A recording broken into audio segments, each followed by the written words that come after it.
আমার বানাইছো তুমি, আমি তোমার বান্দা। আমার তাড়ায় দিলে আমি যাবো কই? কই যাবো? তুমি ছাড়া মাফ করবে কে বলো? কার কাছে যাওয়া ভিক্ষার হাত পাতবো বলো? কি দোয়া শিখাইয়া দিচ্ছেন নবী ভাই, কি দোয়া শিখাইয়া দিচ্ছেন। ওইভাবে মালিককে বলেন না একা একা,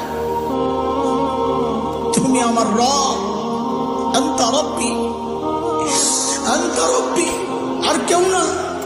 পাপ করছি তো তোমারই করছি, নাফরমানি করছি তো তোমারই করছি, আর কারো করি নাই। বানাইছো তুমি, এখন আমি যাবো কই? করে ফেলছি, এখন যাবো কই বলো? কি সুন্দর কথা।